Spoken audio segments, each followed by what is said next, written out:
Hi there, welcome to Wimmer's Wilderness. We are putting on a new show that we are going to be calling Community Briefing.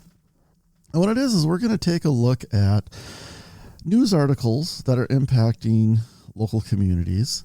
This is going to be put on my podcast, Wimmer's Wilderness Podcast, which you can find pretty much everywhere. iTunes, Google Music, Spotify, Stitcher, everywhere that's out there. If you just simply Google Wimmer's Wilderness Podcast, you'll find a couple dozen places you can listen to it. You can also go to wimmerswilderness.org and listen to it there. We're also videoing this, so the people who are watching this saw me take a drink of Caribou coffee. It's not a sponsorship. That'd be nice if it was. But take a sip of Caribou coffee as I was playing the intro on this piece. So this the video of it will be put on our YouTube channel as well as Facebook and pieces of it on Instagram as well. So we're going to start out. And the reason that I'm doing this is, my podcasts are really a continual evolution. And although I do quite a bit yet of kind of those local stories in my podcast, I also do a lot of interviews and then bigger types of issues that affect us on all levels of government. And what I really want to do with this is get back to taking a look at what I get in, really what is my daily briefing. I read dozens of articles every single morning. I have different alerts set up with different news media just to kind of see what else is going on out there. And since, when we set up Wimmer's Wilderness, which is an informed look at politics, community, government, environment, and, education from a local perspective, I really want to get back to doing things that highlight that.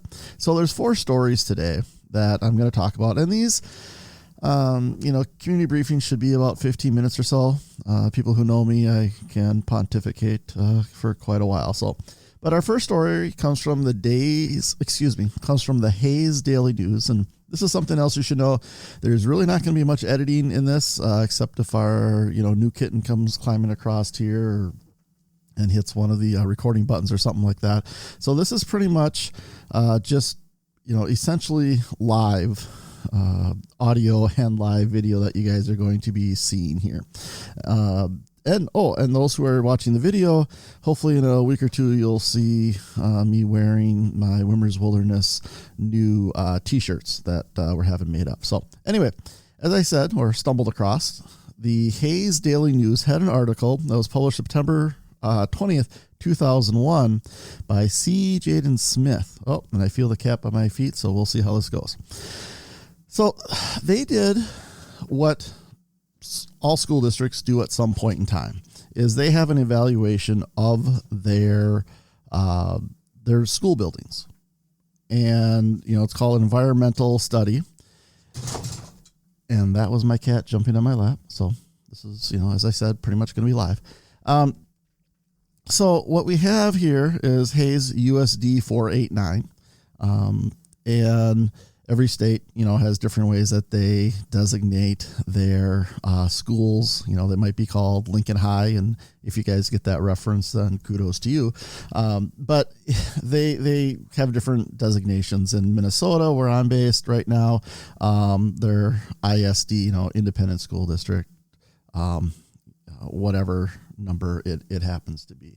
For the people on video, here's the little culprit who's climbing on my shoulder. But we keep moving forward. So what they do is with these environmental studies is they're looking in this particular school district at two separate things: facility conditions and the educational environment. And the factors that go into the facility condition are the actual site, the accessibility, roofing, interior. And then you're also going to have on the environmental side of it, and that's mostly classrooms. Are they the right space for the amount of students that are in there? Their learning environments, project-based learning situations. And then you also get into things like HVAC. Are these schools actually ventilated? And air quality in schools is horrendous in so many schools across this country. And this school district, with I don't want to say most because I don't have those specific statistics in front of me, but if I were to guess, I would say most school districts have horrible air quality. And this is where we're sending our kids to learn. So it's just really not a great situation for anybody involved. The HVA systems here were found to not provide ventilation air, so just kind of bringing fresh air into the classrooms, and they were really undersized, and here they say that they were severely undersized, which again is something that most school districts are going to have an issue with. A lot of these systems were built at a time, and this one of these schools, built in 1925. Some of these systems didn't even exist then. When they were finally put in a lot of these districts, it could be decades ago, when class sizes could have been half as much, the total student population, because sometimes you'll have school districts who will add on to a building to try to add more classrooms, but not have the funds to, take the mechanicals, whether it's heating, cooling, depending where you live, whichever is most important. But you need to have those air exchanges. You need to be able to have fresh air coming in for these kids. And it just doesn't work. And in this particular situation in this school district, they didn't have any storm shelters, which that's an issue, especially considering where they're located, which is right through, Tornado Alley there. So we have this situation. Now, how do we get there, right? How do we get to a point where so many of our schools don't have adequate facilities? And a lot of it goes to they're really underfunded. And in most surveys, you'll find, and this is where surveys in the next story we're going to talk about is going to be surveys, environmental survey in the state of Florida. But if you ask parents or ask people who are in a school district, should we have better schools? Should we have good fresh air for our students? Should we have small class sizes? The whole should have list. And most people will say, yeah. But then when opponents to that or anybody, and I always ask the questions too of, well, what is the cost? And how does that relate to what we're trying to achieve within the school district? In 2014, when I was still mayor of Isani, I did help advocate for a new bonding bill for the school district, which, did raise people's property taxes to pay for it, because the school district had the same issue. The ventilation system. Now, our school district covers a couple of different communities, but the schools within my city, the air ventilation wasn't healthy. You can't have kids going to a building, okay, and not be able to breathe healthy air. They're not going to learn well. They're not going to learn as well as they should. And then if you have children who do have respiratory issues, that's just got to be a horrendous situation for them. So you have to put the money into those facilities. And there seems to be a push throughout this entire country that, okay, we don't want to spend more money. We're already paying too much. Okay.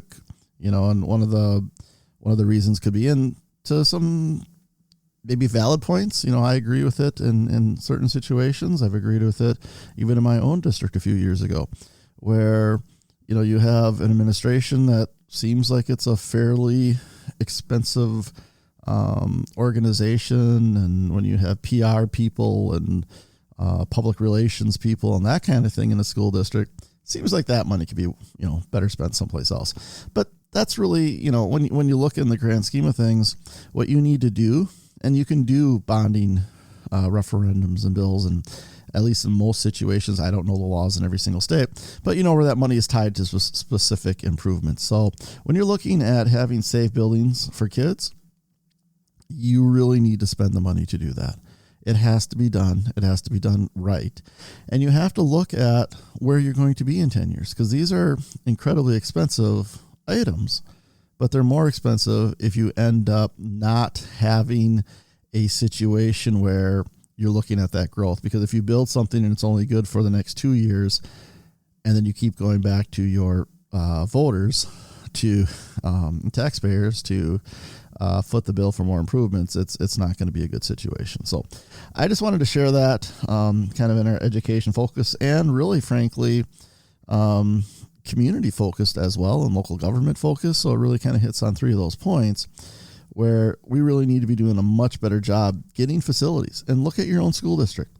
Look at the environmental report. Contact your superintendent or your school administration and look, see, when was the last time they did one of these studies, and get the results of those. You might be pretty surprised just how bad the air is that a lot of students are breathing.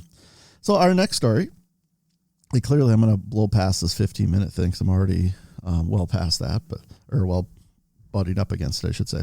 So in Florida, and Florida gives us all kinds of stories. Just Google Florida man and your birth date, and you'll see just what I mean. But in Florida, one of the colleges there, University of Southern Florida, did a poll. And the poll that they did was, should the state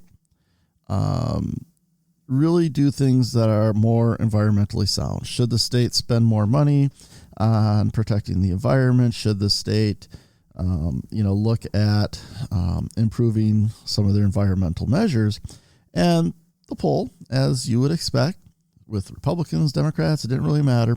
Everybody said, yes, we should be doing a much better job with the environment. Okay.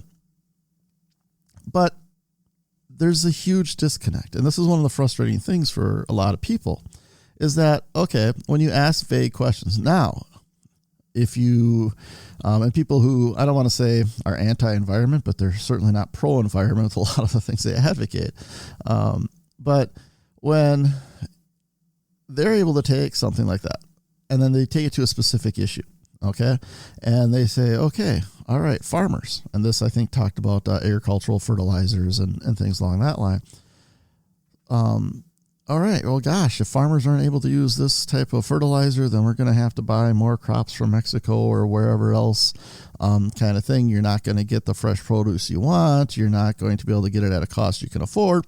And then they start, layering on all of these really big negatives of how it isn't feasible to do it. Yeah, we all want a better environment, but gosh, if you do this, you're going to starve to death tomorrow.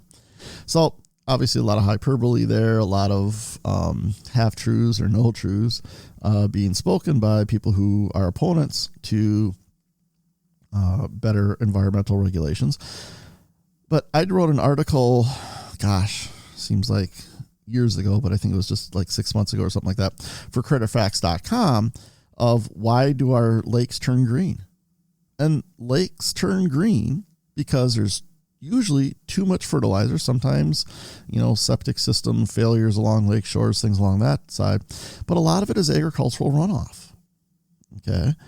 And if we're not honest about that and we're not able to look at trying to fix that, and I think a lot of people are of the mindset, well, gosh, yeah, this is an issue, but farming is so important. We don't want to put farmers out of, out of work. And this is where, the egg industry and the fertilizer industry comes up, and, you got, they show the family farm of, mom and pa just kind of struggling there. Well, there are so few mom and pa type farmers. There certainly are some. There's, ones in my family as well, but the vast majority of pollution from fertilizers and agricultural runoff are from massive farm operations.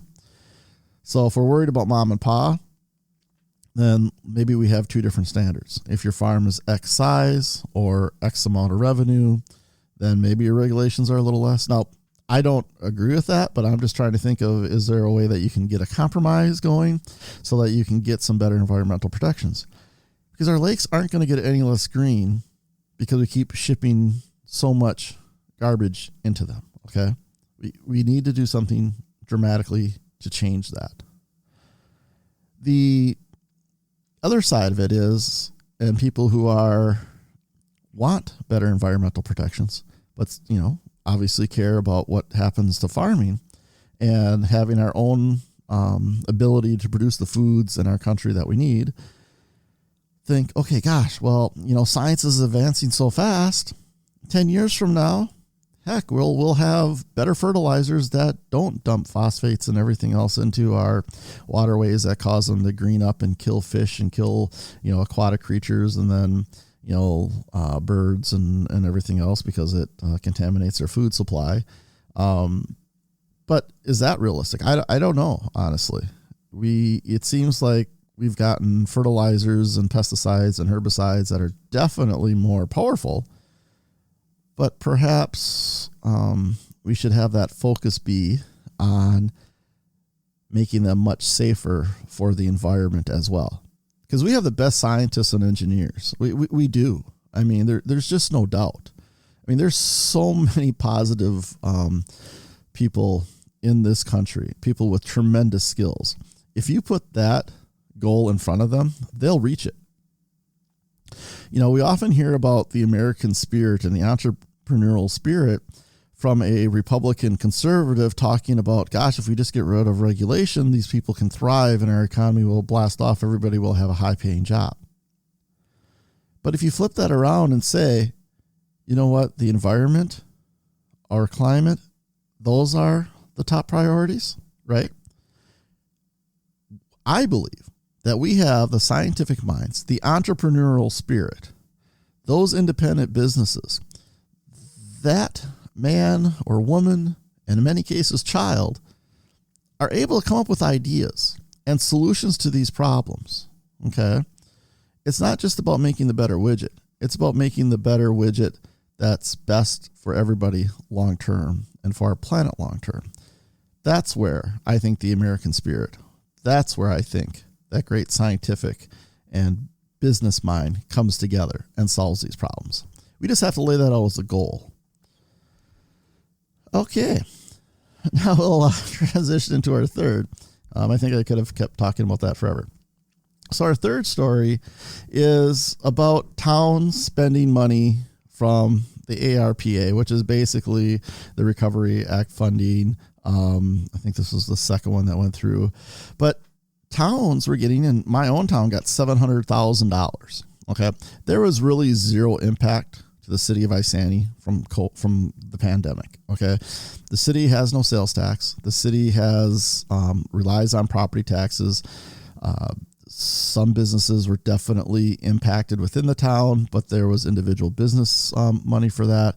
It did zero impact to city finances, but they were given $700,000, community just under 6,000 people, with very few restrictions to do that. Now, many communities, and unfortunately seems like this one too, but are spending that money on things that would do nothing to build up resiliency to an actual economic impact for them. And don't get me wrong, there were a lot of communities, especially tourist communities and bigger cities that rely on sales taxes and that were devastated by the pandemic. Okay. And there were businesses that were devastated by the pandemic, but there were programs for individual businesses, and those communities that actually had negative impact should have gotten the funding. But we have a case here in Vermont that this article talks about from the Vermont Public News, from Vermont Public Radio, and talking about how they're going to be using money to build a new wastewater treatment plant. And hey, that's great. I mean, having a good wastewater treatment plant is really important. But the pandemic didn't cause them to not have a wastewater treatment plant. Okay. And this is where, I usually advocate for local communities to be able to do, and have that local control. Okay. And I want them to have local control, but these are federal funds that are coming in and using it. They're going to be getting out of their money. Looks like this one community is going to get $506,000. And they want to use, a good chunk of that to work on a feasibility study for a wastewater treatment plant because their community has grown. They made a decision decades before not to build public infrastructure because they didn't want their community to grow. It still grew. So it's kind of that, they allowed a lot of growth, but didn't, do the infrastructure. And now they're really caught in a bad spot. So having a wastewater treatment plant would be important. I mean, it reduces pollution. It's a good way to handle waste. But using money from a program like this is why it's hard for so many people. Because even though this is, federal money, this federal money is coming from local taxpayers. I mean, we're all paying money one way or the other, okay, into the federal pot, whether we pay income taxes, don't pay income taxes. Funds are going into the federal government through lots of differing avenues that we pay into. And, sounds like a podcast of looking at all the revenue sources that the federal government does have. So my point here is we want to have faith in programs like this. And definitely a lot of money was needed, and is still needed in certain areas, to help places that were devastated by the pandemic financially. But a lot of local communities weren't. And you know that because they're looking at using some of this money for a project that had absolutely nothing to do with the pandemic. If Congress wanted to pass a bill, an infrastructure bill, which, they've passed one for $1 trillion, and they're working now on what they call a human infrastructure bill and things like that. That's fine. I mean, that would be great, right? Other than the devastating debt and everything else going along with it. And I have done podcasts on that. But when you take money from a program like this, use it for really what is the everyday run-of-the-mill local community issue, that's a problem. When I first became mayor of Isani, we built a water treatment plant because our water was chock full of cancer-causing radium. Caused bone cancer. Guess which areas had the highest bone cancer rates in the entire state of Minnesota? So our priority, get that water treatment plant built. We did it. It made the water incredibly safe to drink. And we paid for it. Okay. Other communities are, around us have, worked on and have been successful of getting the state to pay for it, getting federal funds to help pay for it. And yep, you should try to get as much money into your community as you possibly can. There's no doubt about that. But that's how this system becomes an issue, right? And the story on here is interesting on a couple levels. And obviously the one I'm really hitting the most is what I think our local communities and the federal government, because they're not breaking any law or any rules. Any of these cities, the city I live in, any community that has gotten this money, I mean, there's really no strings attached. Okay, school districts have gotten a ton of money, no strings attached. But school districts, in most cases, have had, depending on how you slice the pie here, whether it's deep cleaning, whether it's trying to get more bus drivers, there's been significant impacts to school districts, I think, on, just about every single case. So that money seems to be appropriate because they're really replacing money that they've had to spend for this kind of emergency stuff over this last year and a half. But a lot of cities and counties and towns and villages really haven't. Their businesses may have been impacted. Well, most likely were impacted, but there were programs for that as well. I think as local communities, I think as state governments, and I think as federal governments, we have to be really careful, okay? Because we already have such low trust in government that if we can't be honest, right? If we wanted to give away all this, quote unquote, free money to local communities, then we should have said, we're just giving them money to stimulate the economy. Because that's really, I think, what was the goal, and just blanket, we're giving you money based on your population, not on need. Here's a whole chunk of money, just go spend it so we can keep the economy going. All right? It's different than how it was told to the public, to the taxpayers, to anybody. And that's, again, what leads to so much distrust in our country. So I just wanted to throw that in there on this particular one. I know it's probably not the take many people want to hear who support, good local control and trying to get communities to be successful. But I think responsibility is a huge part of being in local government. Now, we're going to go on to North Carolina. And North Carolina is a Republicanly dominated state. And the North Carolina General Assembly passing state budget, the Republicans there have put in a piece of language that local communities cannot control what trees are cut down in their communities. And most communities around the country have some type of an ordinance about trees. You either need so many trees, and I'll just give you an example of where I'm at. We revised our tree ordinance a couple times when I was mayor in my 12 years, where you have to have, so many trees per, road frontage. So our kind of average single home lot would have to have 2 to 3 trees in the front yard, because it was just simple math of, I think it was 1 per every 25 feet or 1 per every 50 feet. I think it's 25 feet, whatever it was, per road frontage. And that you had to have those trees there. A lot of communities will say that you can't cut down certain trees, or you have to have a diversity of trees. We had that in our ordinance as well. We didn't want to have one type of tree, because if a certain thing comes through, like decades ago, Dutch elm disease came through and wiped out elm trees everywhere. We have emerald ash borer that's, wiping out ash trees. And there's usually something that comes through, makes its way through across the country and really decimates a particular species of tree. That's why you want to have a diversity of trees. Well, for whatever reason, in the North Carolina legislature, they've decided that no local government regulations regulating the removal of trees from private property are enforceable unless expressly authorized by an act of the General Assembly. So you've got a couple things going on here.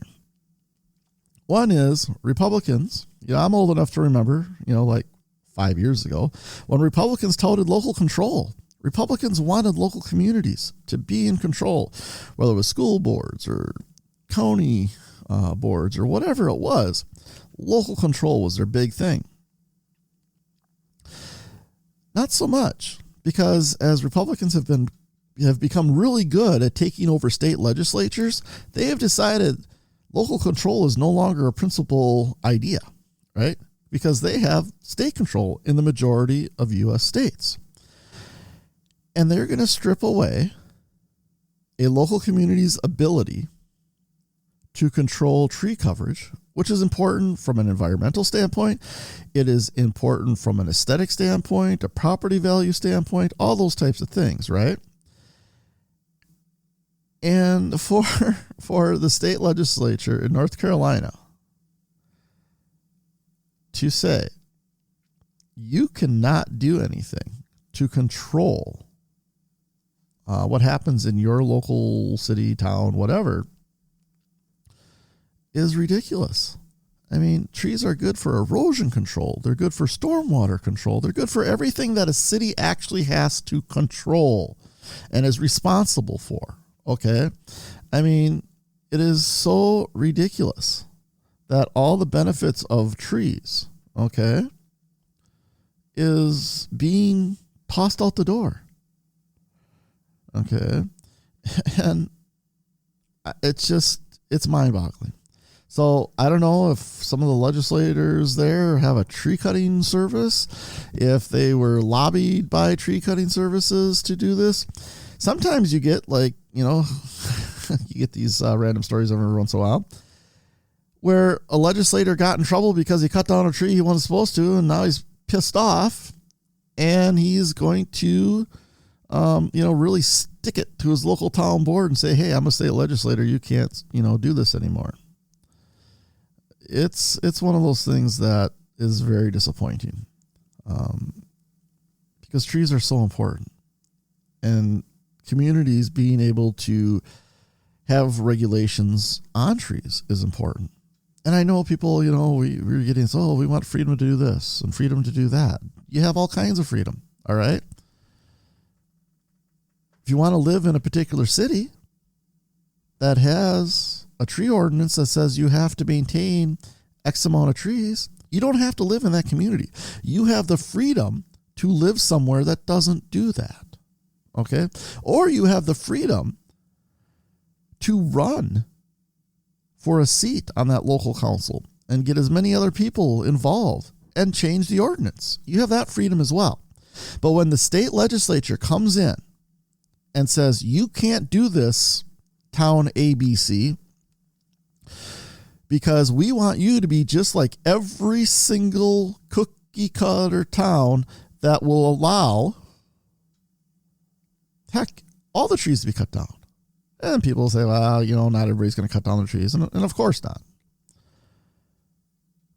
But we have greater issues in cities, especially, okay, where you have a higher density population, where you have house after house and driveway after driveway. And when these bigger and bigger storms that are coming through, and even if they weren't bigger storms, runoff is a big issue. Stormwater is a big issue that causes erosion, that adds extra cost to cities, that causes taxes to rise. And when having good tree coverage and, good storm pond settings and, like I try to do in my community of encouraging people to do rain gardens and a lot of different things that help control that at a much lower cost and a benefit to everybody, right? That's what it means to live in higher density areas. If you want to live where you can cut down your trees or do this or do that at any time you want, then you should go buy that 40 acres or 100 acres of land and go live that lifestyle.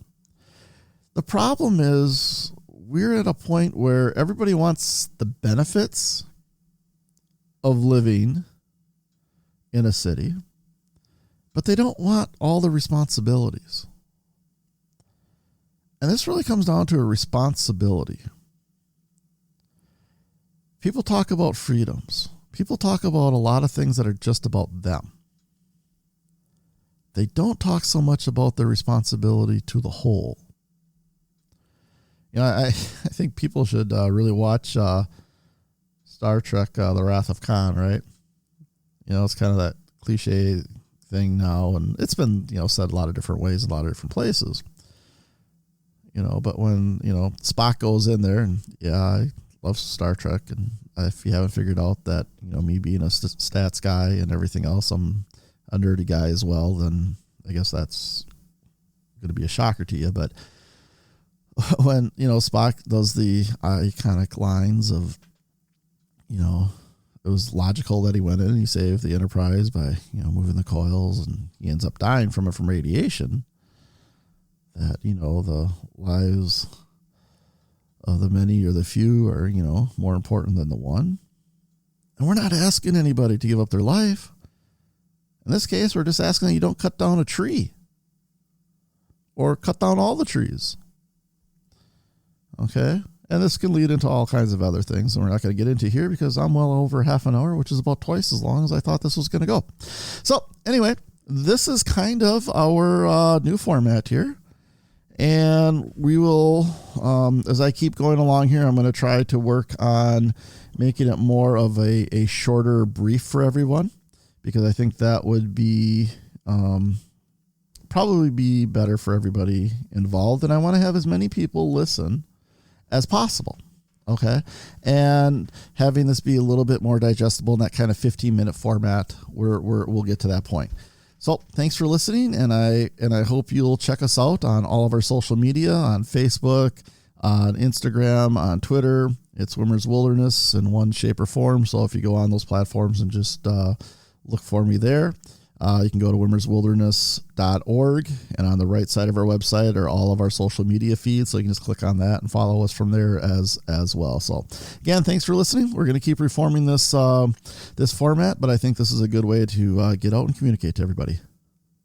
Thank you for joining us today. Help us spread the word by telling your friends, family, and heck, even your frenemies that they can find us on iTunes, Spotify, Luminary, iHeartRadio, Stitcher, Google Podcasts, TuneIn Radio. Pretty much anywhere you can find a podcast, you're going to find Wimmer's Wilderness. To learn more about us, go to wimmerswilderness.org. Make sure to follow us on Facebook, Twitter, and Instagram at Wimmer's Wilderness.